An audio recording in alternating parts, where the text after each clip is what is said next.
pemirsa Live TV, kami sudah berada di dalam pos lintas batas perbatasan Aru, Kecamatan Sajingan, Kabupaten Sambas, yang mana ini juga salah satu pos lintas batas perbatasan antara Indonesia dan Malaysia, yang mana kita lihat pada hari ini kondisi memang betul-betul sepi. Ini dikarenakan wabah yang melanda dunia, termasuk salah satunya juga di Indonesia, yaitu COVID-19.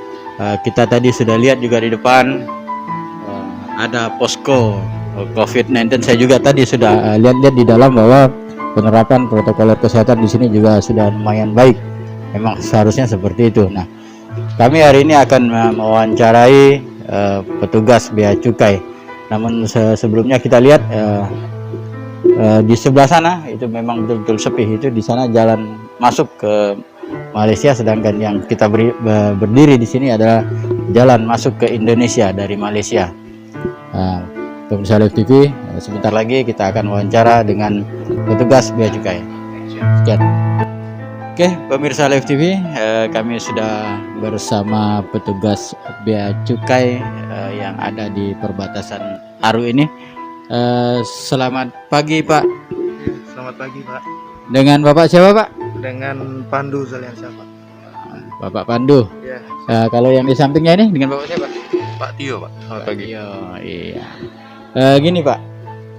Kan kita ketahui beberapa bulan ini kita dilanda dengan musibah secara internasional ya, bukan hanya lokalistik, yaitu COVID-19. Nah, selama COVID-19 melanda dunia, ini sebagai border atau pintu masuk perbatasan antara Indonesia dan Malaysia, bagaimana bea cukai ikut atau melaksanakan protokol kesehatan yang sudah ditetapkan pemerintah? Ya, dari kami sendiri sih dalam menanggapi dari kasus corona ini, kita telah menerapkan beberapa protokol kesehatan. Memang itu sedikit banyak mengubah dari tata cara dalam pelaksanaan kita dalam melaksanakan pelayanan dan pengawasan.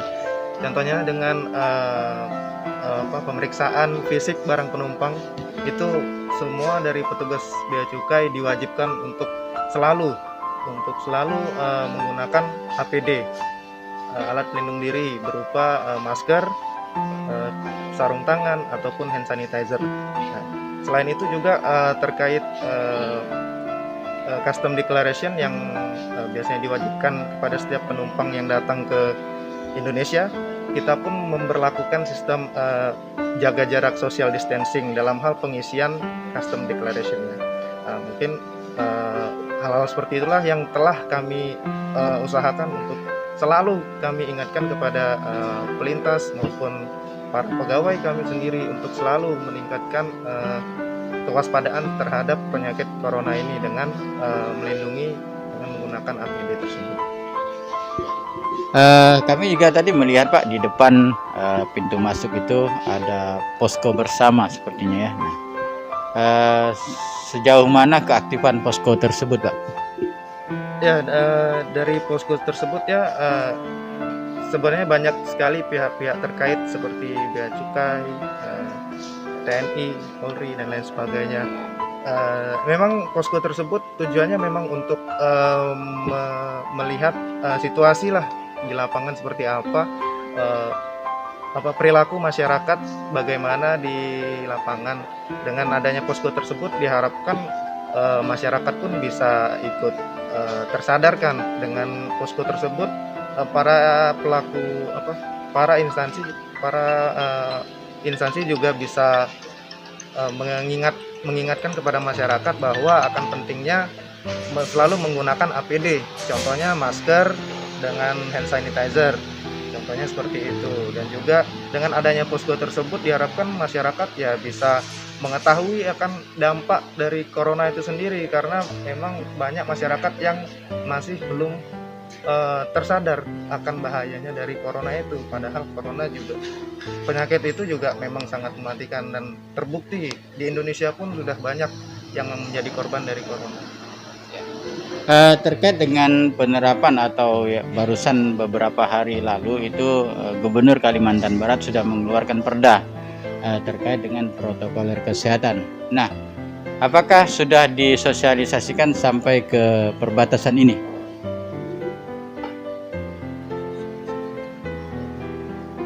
Kalau untuk perda disosialisasikan ke masyarakat atau Ke BC-nya? ke BC? Iya. Ke BC. Kalau dari BC sih kita selalu mengingatkan sih kepada pegawai kita memang wajib untuk selalu menggunakan APD dengan protokol kesehatan COVID itu ya kita ya diwajibkan lah, karena dengan protokol kesehatan itu kan juga melindungi kita saat bertugas, saat melakukan pelayanan dan lain sebagainya. Jadi ya dengan adanya perda tersebut ya membuat kita makin tersadar lah bahwa akan pentingnya menerapkan protokol kesehatan tersebut. Ya. Kan saya kemarin juga sempat baca beberapa item yang ada di perda tersebut. Salah satunya adalah denda ataupun hukuman sosial apabila ada masyarakat yang melanggar protokol kesehatan. Apakah BC juga akan menerapkan hal tersebut? Sejauh ini kalau untuk masalah sanksi ataupun denda kita sama sekali belum menyinggung ke situ dan belum ada istilahnya penerapan secara langsung lah terhadap sanksi tersebut.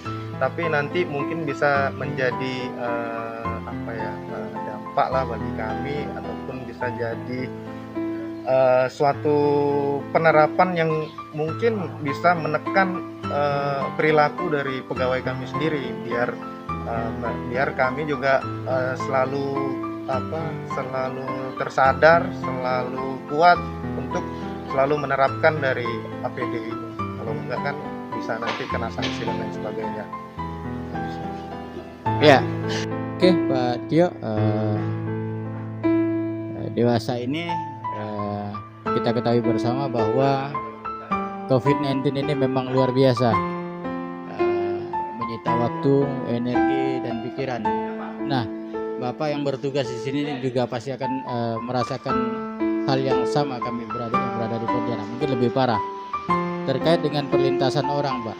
Di saat COVID ini mesti harus ekstra hati-hati karena kita tidak tahu yang keluar masuk itu menderita COVID atau tidak. Nah, langkah-langkah apa yang telah dilakukan Bea Cukai agar si penderita COVID tidak bisa masuk ke Indonesia? Baik Pak, dapat saya sampaikan untuk di Aruk sendiri, kami ini sudah sangat cukup lah perhatian baik dari kantor maupun dari Kanwil, dari pusat terkait APD seperti yang disampaikan oleh Bapak Pandu tadi. Memang APD kami sudah sangat terpenuhi.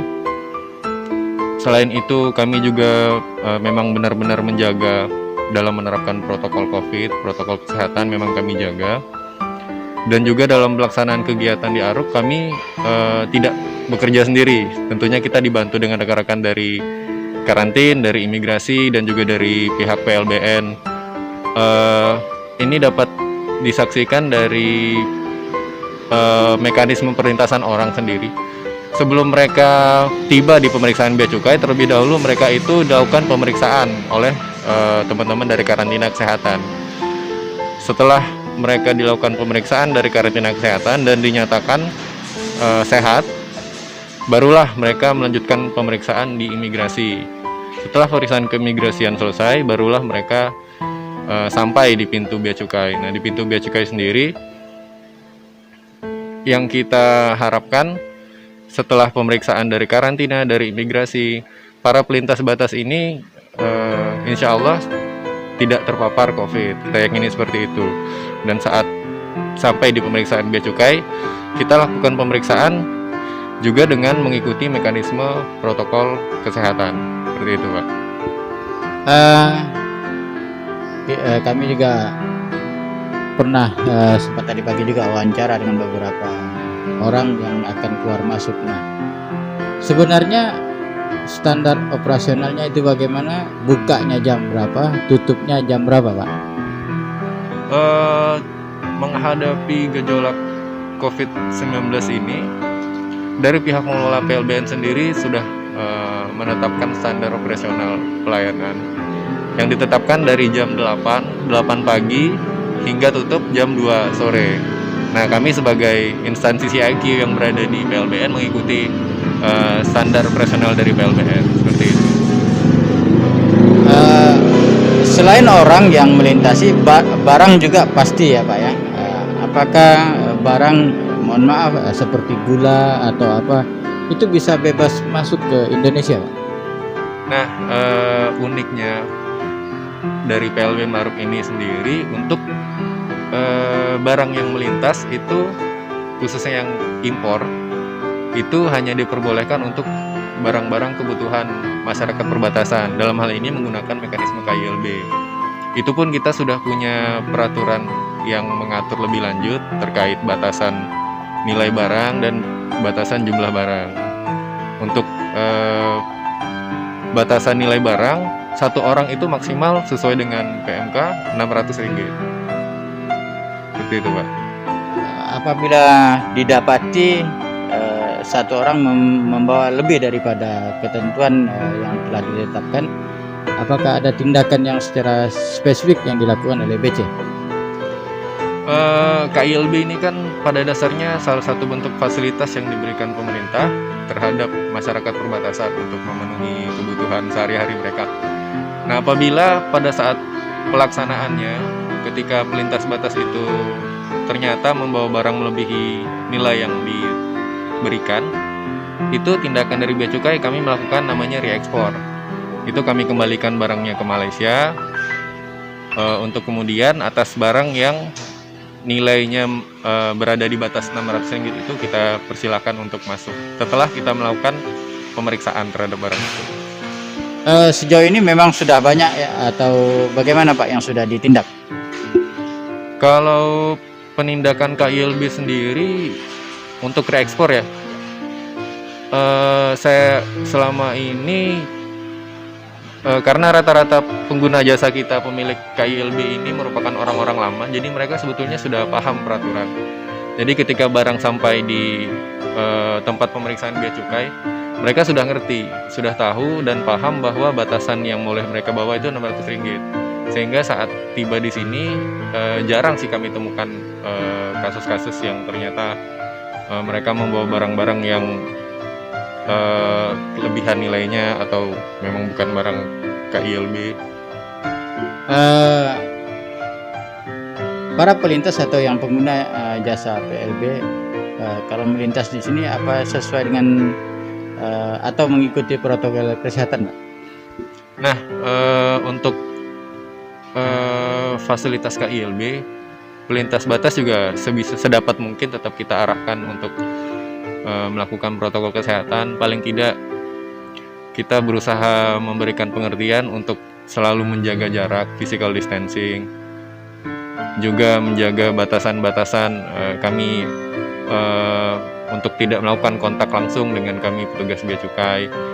Karena bagaimanapun semaksimal upaya yang kami lakukan untuk menjaga protokol COVID-19 itu, apabila tidak didukung oleh pelintas batas sebagai pengguna jasa kami, ya rasanya kurang maksimal. Jadi yang kami lakukan tetap kami berikan edukasi, terus menerus kami berikan edukasi untuk selalu menerapkan protokol kesehatan. Selamat pagi Mbak. Pagi, Kalau boleh tahu dengan Mbak siapa? Grace. Mbak Grace, selaku apa di BC? Seksi KIP, subseksi penyuluhan layanan dan informasi. Bagian informasi ya, terus di bawah Mas ya. Iya.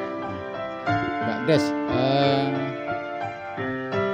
langkah-langkah apa yang sudah BC lakukan terkait dengan informasi yang disampaikan kepada masyarakat tentang COVID-19 ini? Kemarin sih kita baru buat poster untuk ini ya di Bea Cukai SINTT mengenai protokol new normal. Kalau dari Bea Cukai SINTT itu di kantornya atau di sini? Kalau di kantornya itu seperti biasa, sebelum datang ke kantor kita cuci tangan dulu, ada disediain wastafel di depan kantor. Terus di sebelum masuk ada pengecekan suhu, sampai meja kantor kita disediain hand sanitizer, terus kerja seperti biasa. Ya Mbak, terkait dengan saya masih tetap bicara tentang COVID-19. Nah, sejauh mana BC mengedukasi masyarakat bahwa kita ketahui beberapa hari yang lalu Perda COVID-19 itu sudah dikeluarkan oleh pemerintah Provinsi Kalimantan Barat. Kalau di BC-nya tetap ngikutin ini ya, new normal yang pemerintah terapkan kayak gitu ya. Di kantor kita kan juga udah ngikutin, kayak ada wastafel, ada pengecekan suhu, ada hand sanitizer, ada disediain APD untuk di perbatasan, petugas di perbatasan kayak gitu. Ini kan lintas batas orang dan barang, baik itu dari dalam ke luar negeri dan dari luar negeri ke dalam negeri. Nah, seperti apa safety yang dilakukan BC agar coronavirus tidak masuk ke dalam negeri kita? Safety yang dilakukan Supaya kan kita nggak tahu nih yang dari Malaysia ke Indonesia itu sehat atau tidak. Nah, terkait dengan hal itu BC langkah-langkah yang konkret seperti apa yang BC lakukan? lebih menjaga jarak sih kita. Kalau misalnya ada yang lewat gini ya, perlintas batas yang lewat, kita menggunakan APD, sarung tangan, face shield kayak gitu, terus melakukan pemeriksaan barang dengan jarak 1 meter, tuh dipisahin meja biasanya, mengenakan masker juga. Kalau kita mau menyentuh barang juga kita udah pakai sarung tangan, atau memeriksa pemeriksaan fisik badan, kita udah habis itu kita pakai hand sanitizer kayak gitu. Dan setiap sarung tangan tuh kita disediain banyak, jadi kita bisa ganti setiap kali gitu. Saya ada baca salah satu poin dari perda tersebut bahwa apabila ada badan atau perorangan yang tidak mengikuti protokol kesehatan terkait dengan corona, maka akan diberikan sanksi dan denda. Nah, apakah BC juga akan mengikuti perda tersebut? Kalau itu kita ikutin arahan pusat sepertinya ya. Belum diterapkan sanksi administrasi seperti itu ya, denda atau tindak lebih lanjut. Cuman mungkin akan jadi sebuah acuan yang bagus untuk kedepannya, menjadi ini ya, menjadi saran lah untuk perbaikan lebih lanjut terhadap peraturan yang makin baik ya. Oke, pemirsa, demikian tadi wawancara kami dengan beberapa petugas bea cukai yang berada di perbatasan Aru ini. Safar Rahman beserta kru melaporkan. Selamat siang Pak Joko. Selamat siang Pak. Ya, kami tadi sudah melihat pos yang ada di Aruk. Nah, pos di Aruk juga tidak terlepas dengan kantor BC Sintete. Nah, kami juga sudah melihat proses keluar masuk barang orang dan lain sebagainya. Kami juga mengapresiasi kerja BC selama ini sudah semakin baik. Apa sih tips-tipsnya sehingga BC dari tahun ke tahun semakin lebih baik, Pak? Ya, terima kasih rekan-rekan media bahwa kami memang di Aruk itu adalah salah satu kantor pelayanan bantu kami yang berada di Aruk.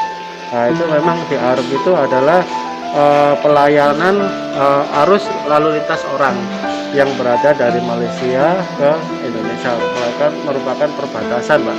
Jadi memang orang-orang yang melakukan lalu lintas di sana itu kebanyakan orang-orang yang memenuhi kebutuhan hidup yang ada di perbatasan sana antara Sungai Biawak dengan Kecamatan Sajingan. Nah, itu, Pak. Selama border itu dibuka, apakah sering terjadi pelanggaran, Pak?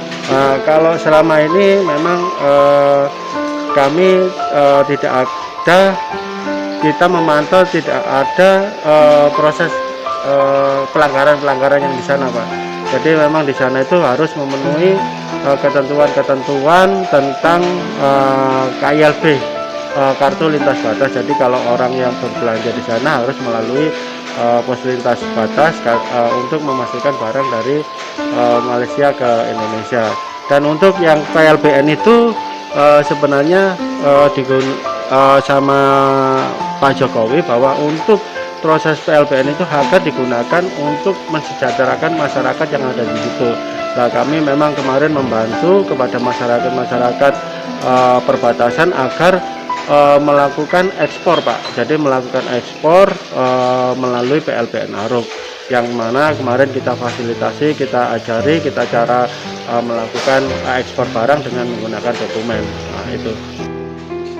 Terkait dengan situasi saat ini, di mana kita ketahui bersama bahwa bukan hanya daerah kita yang terdampak, bahkan ini sudah mendunia terkait dengan COVID-19. Nah, kami juga melihat bahwa di Aruk tadi sudah sangat-sangat rapi sekali.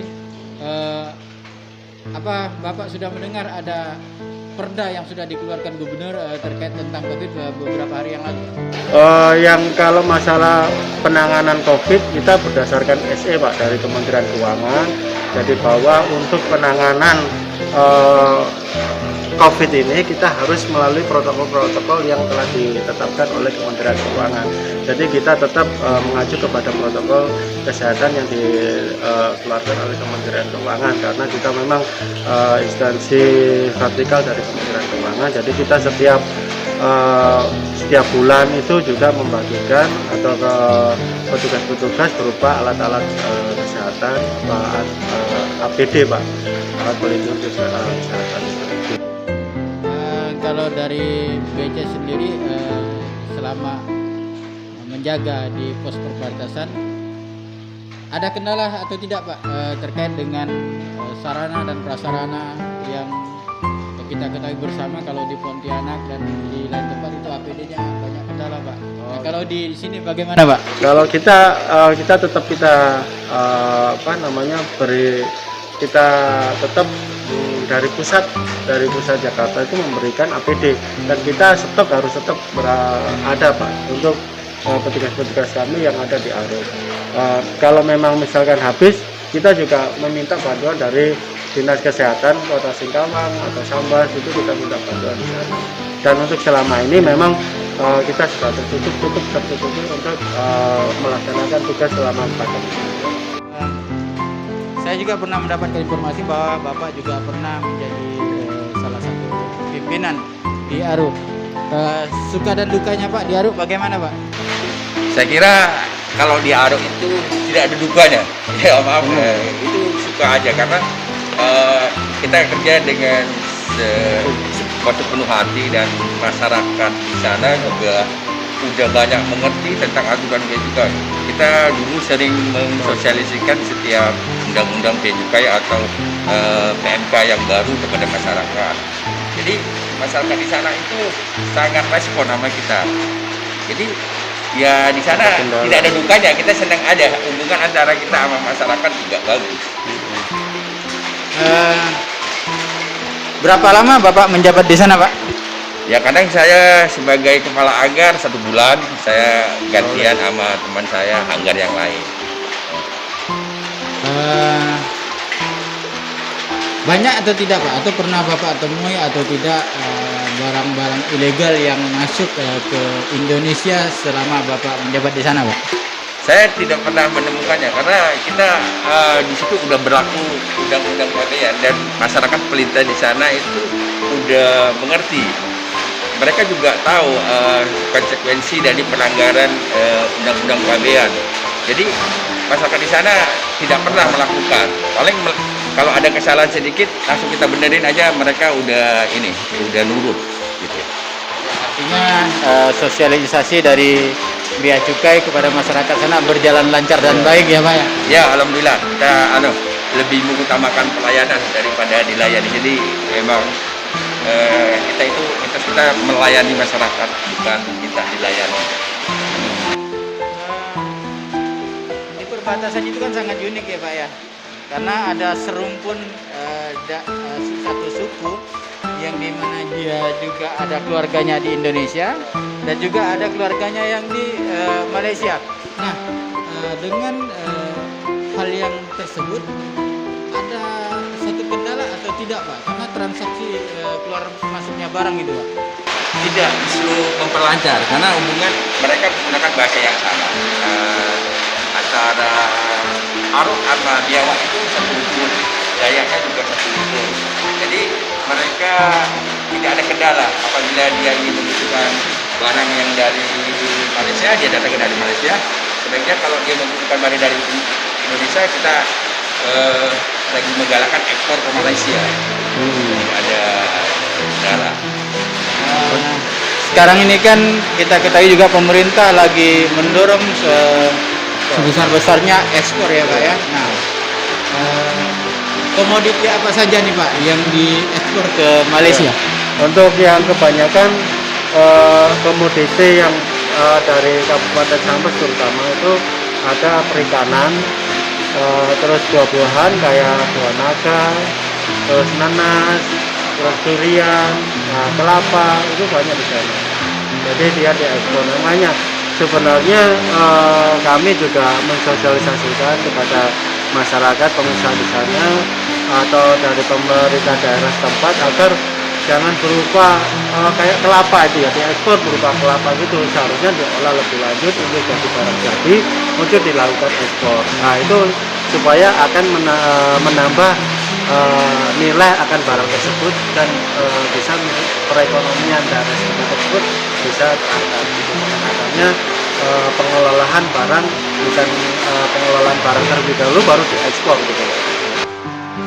Harapan Bapak atau himbauan Bapak kepada masyarakat khususnya di Aruk dan pada umumnya Kabupaten Sambas terkait dengan lintas orang dan barang Pak ke depan supaya lebih lancar tertib, apa nih Pak harapan Bapak? Jadi saya berharap kepada masyarakat, terutama kepada masyarakat perbatasan, lakukanlah sesuatu yang legal, terutama untuk lintas keluar masuk melalui PLBN.